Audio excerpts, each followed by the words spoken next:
Alright, welcome back to the channel, everybody. Hello, everybody. Welcome back to the channel.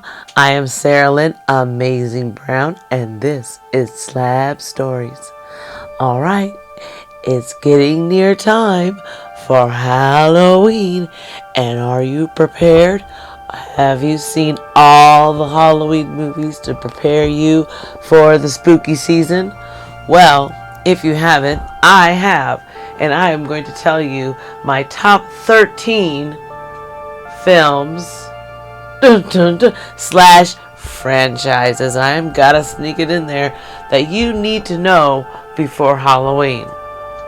And I had to tell you that I couldn't just make it a straight list of straight films, because Halloween is a big season. There is a lot going on, just like Christmas movies. You can't watch one Christmas movie, and if there's a series of Christmas movies, you have to watch all the Christmas movies. You don't watch Santa Claus 1 and Santa Claus 2.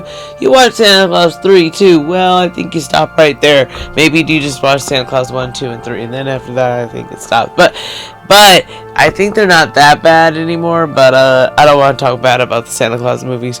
We'll get to that in Christmas time. But for now, for the Halloween films, I want to tell you what my favorite Halloween films are that you need to know before Halloween starts. Now, you may have your own list and your own ideas, and if you do, drop it in the comments. Let me know what your list for your favorite Halloween movies are.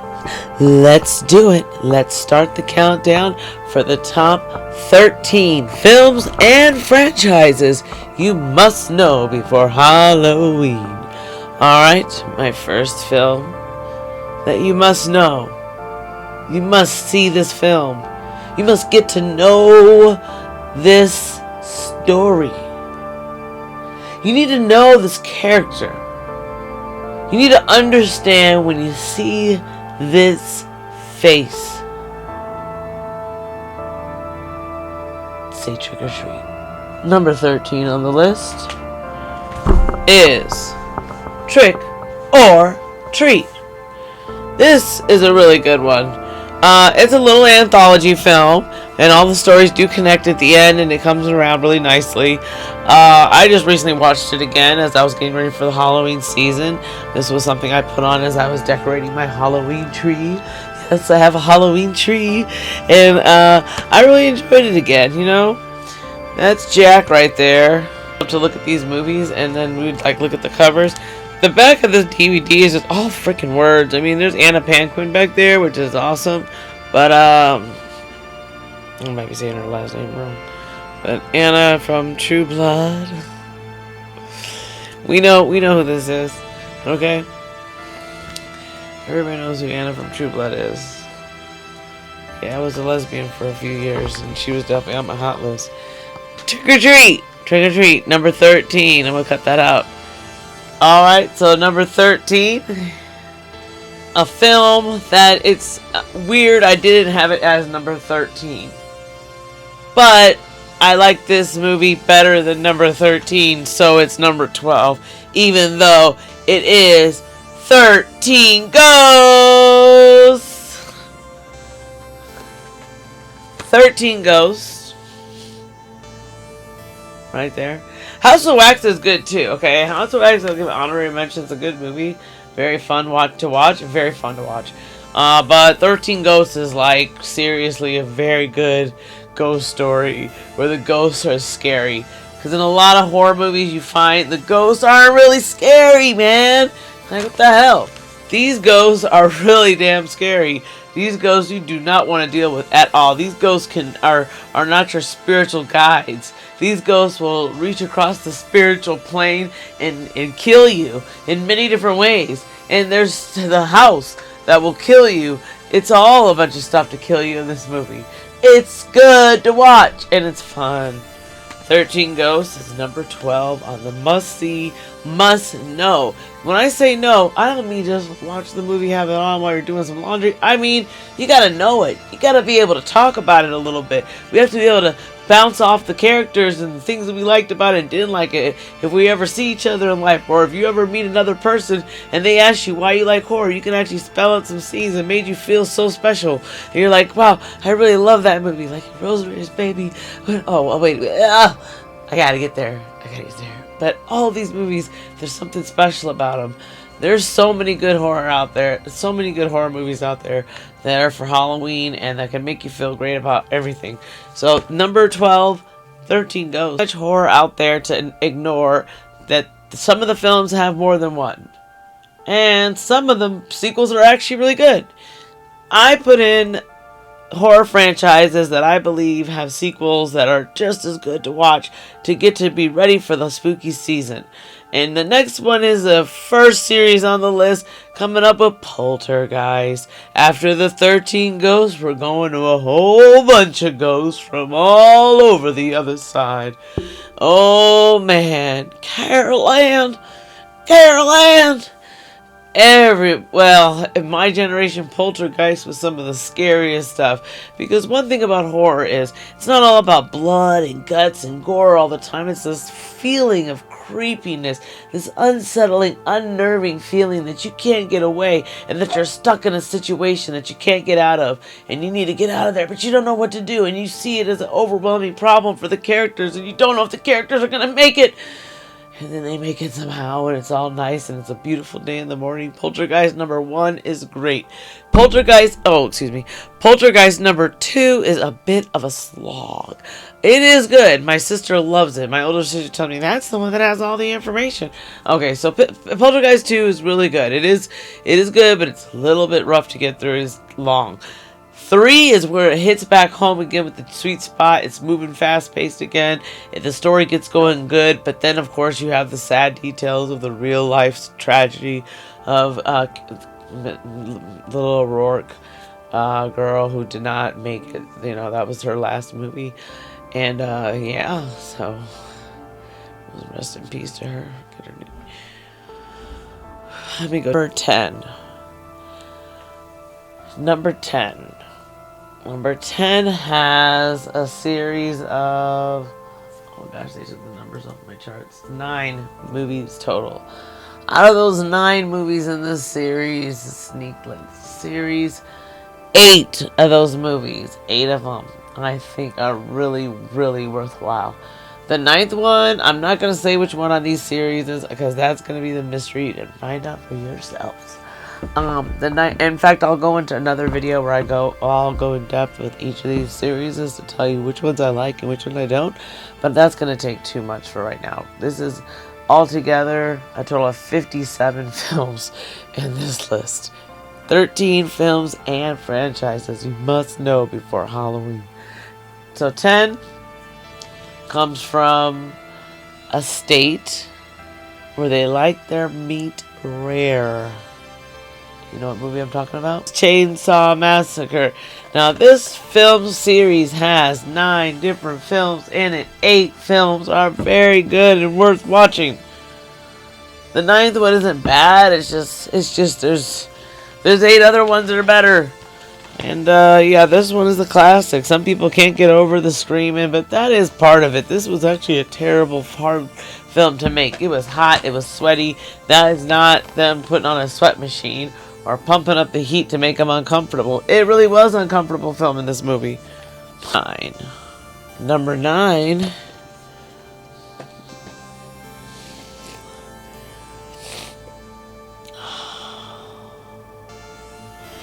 What can I say about number 9 that's nice? Nothing. I can say nothing nice about what number 9 is. Except I love it. I freaking love it. I love only 4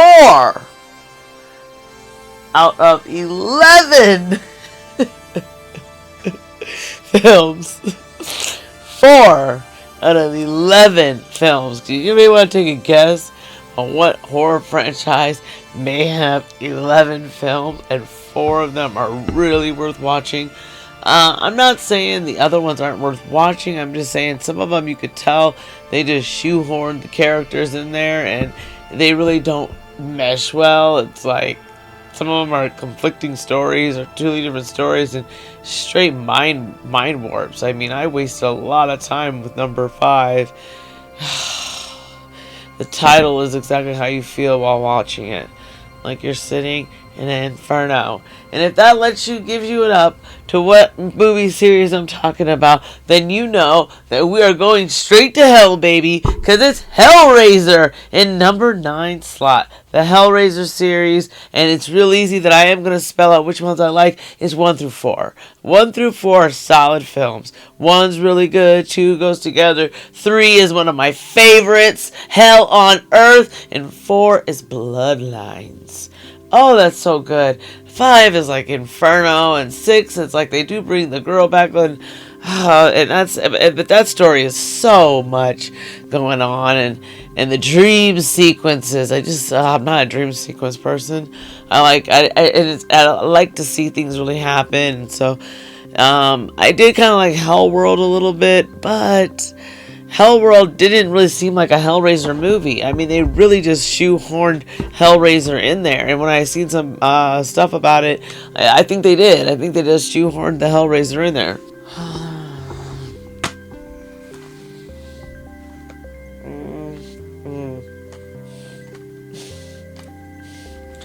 This one is a fire fest. It looks like it's interesting and wants to be interesting, but it's so slow. And this one, on the other hand, is good. This is the last good Hellraiser movie. Hellraiser Bloodlines was like, they really knew who they were. They knew what they were going for. And they did it. Hell on Earth was actually, I think, better, though. I think Hell on Earth is number 1 out of my favorite Hellraiser movies. Hellraiser 2 is okay, but it's another sloggy. It's kind of sloggy like Poltergeist 2, but it is a must-watch. Here we go. Number 8, Nightmare on Elm Street series. And I do, out of the Nightmare on Elm Street series, say 8 out of 9 are solid watches. What is the one that I didn't choose? I know which one that I didn't choose out of the 9 films. I'll tell you too. I'll make this one easy for you guys. I didn't like 5. I didn't like the 5. I don't mind the Dream Warrior, but the Dream Child, oh my god. Oh, there was some parts I liked when the car kept going back around and the girl turned into the roach, but it wasn't my favorite. I think 4 did it really well with the Dream Child, or the Dream Warrior, and then the Dream Child in 5 was just like, it was too much. Alright, moving on to number 7. Is really simple. If you see where we're going here, where are we going, guys? True horror film enthusiasts, where are we going? We said Hellraiser, we said Poltergeist, we said Nightmare on Elm Street. Where could we possibly going? Friday the 13th! Yes, of course. Friday the 13th movies, Jason movies. You need to watch them all. Yeah, all. 12 out of 12. 12 out of 12. I put it on my chart right there for my notes. 12 out of 12 Jason movies need to get watched. You have to watch the beginning when you see Pamela Voorhees and you find her motivations, and you need the slow crawl. Then you also need to understand watching these films and watching all of them in order, which we didn't have the luxury of doing when we were growing up. When we were growing up, we only got a chance to see a movie when it came out, and wherever the video store was might have carried it, so we might be watching 4 for a year and never get to see 5, 6, or 1. You know, it was just like stuff like that, and everybody knew it, like that you would only have access to whatever they had at your local video stores or what other video stores had, if they had anything. So being able to piece them together all and watch them all when I was finally able to do that when I was older was like the best feeling in my life. But now you guys, everybody in this whole world, everybody has the opportunity to watch all these movies right now if they want to and they have a day off. And they can do it. You can do it. These movies are fire. One starts it off, and you can. The other thing I was gonna say about the progression is you get to watch how the characters change, film changes, the clothing changes, the dialect changes, the mannerisms of people change. You get to see all these changes of culture happening in the film. You know, if you could see cultural changes happening in front of your eyes as the cast they change from decade to decade. I mean, the films go all the way up until the 2000. What the last one was like 13 or 12, or that one that the one Friday the 13th were there. Oh, I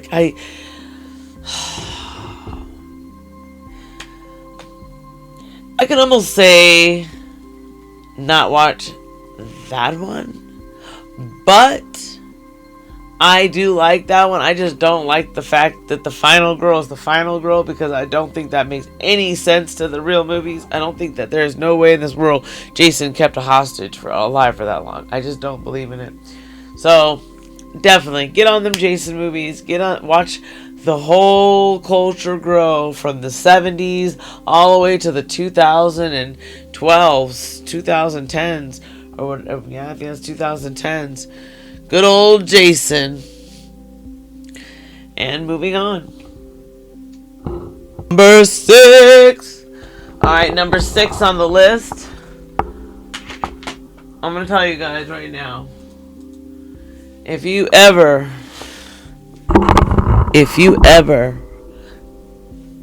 say the words condo,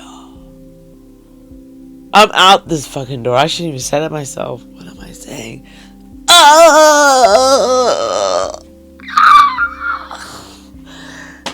It's evil, man. The Evil fucking Dead. Evil Dead. This series, I say watch all 4 fucking movies. I watch 1, watch 2, then after you watch 1, 2, you're like, wow, those movies are kind of the same. Well, let me fuck your head up. Watch the next one. The next Evil Dead, which is just the newer version, Evil Dead. And then if you can handle that one, really treat yourself with Rise of the Evil Dead, because that movie is a shit show. That is so good and gory, but that is just, it is some shit they say. The dialogue is hard freaking core horror.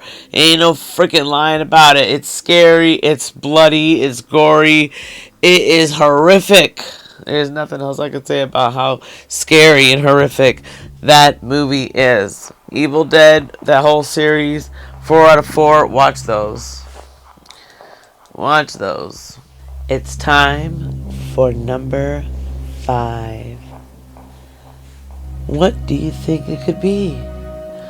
What possible thing do you think it could be?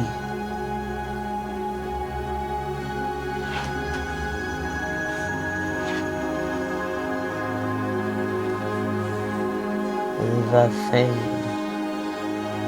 The Thing is a must know before Halloween.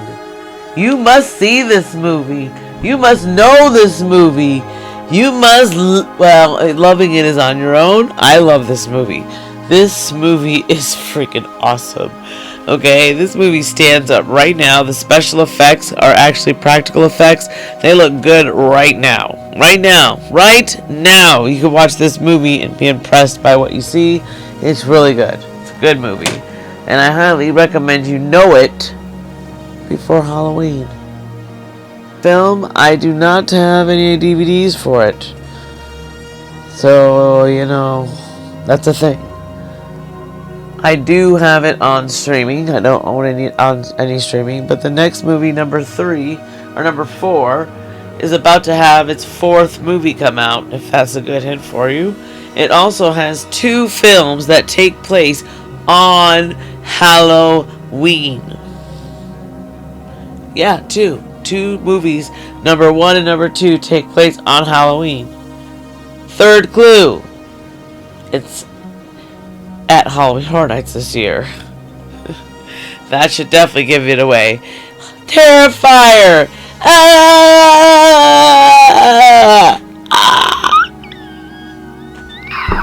Terrifier! Terrifier! Terrifier! Terrifier! Terrifier 1, 2, 3, and I bet number 4 is going to be amazing too! They're freaking good movies. That is extreme horror. There is a story in there, and I'm scared. I'm scared for the girls. I'm scared for the guys. I'm scared for the moms. I'm scared for everybody that comes in contact with Art the Clown. Terrifier is a must know before Halloween. 13 movies. Out of the 13, I would say a solid 10 are really worth your time. Number 3 is a friend of mine's movie that's in this room right now. Michael Myers. Michael Myers. Michael Myers. Ah! Number 3 is Halloween. 10 out of 13 movies are definitely, you have to see these movies. These films they're on Halloween, okay? That gives them a very much reason you have to see them for Halloween. And they're really good. They're tension building. They show you how to build tension in the story. There is I guess I like 5. 5 is a little hard to watch. It's just like some of the ones that are a little slower, Poltergeist and Hellraiser 2. It's a little slower, but 5 is good, and you need it. 5 pivots to 6, and I really hope if they ever pick up the timeline again, they start there and bring back Danielle Harris, because I really feel like they should have gone somewhere with Jamie Lloyd's character instead of writing her off in that way like it didn't make sense. In that way, she just dumped her baby somewhere. I don't know. I just don't think Jamie would have did that, or if the other girl was Jamie that grew up, and I don't know. I just don't like what they did. I think we need justice for Jamie Lloyd and the Halloween franchise.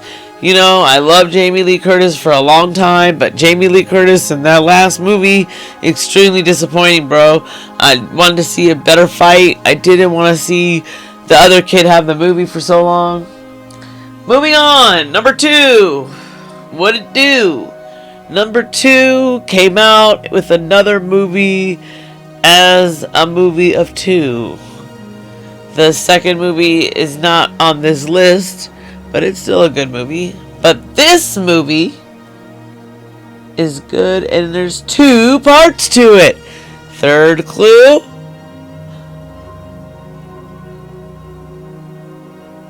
Stuntman Mike. Alright, give up. I do have the DVD for it, but it's like a single DVD over here. It's because it came with the other pieces, the other movie covers. So it's like a 3-pack. Here it is right here.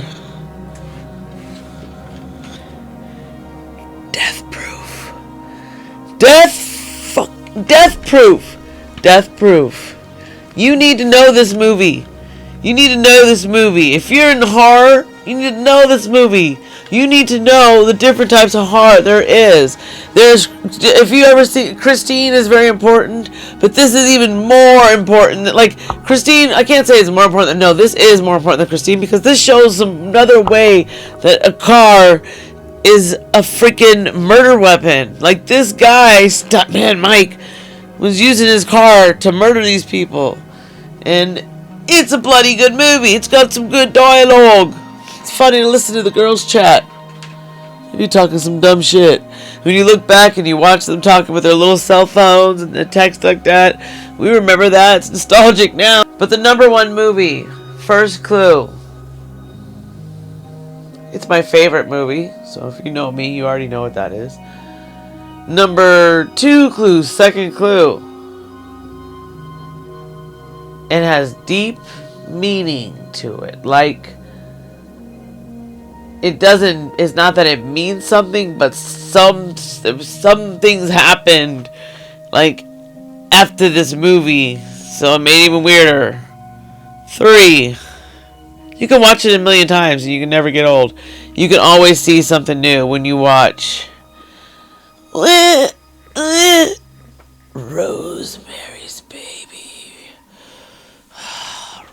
Rosemary's Baby. Rosemary's Baby is my favorite horror movie ever. I have never even been pregnant before because of that movie. That movie scared the shit out of me about what it could be like to conceive, and what if you're carrying the spawn of Satan. I'm sorry if it's a spoiler there. I really apologize. But Rosemary's Baby is a really beautiful horror film.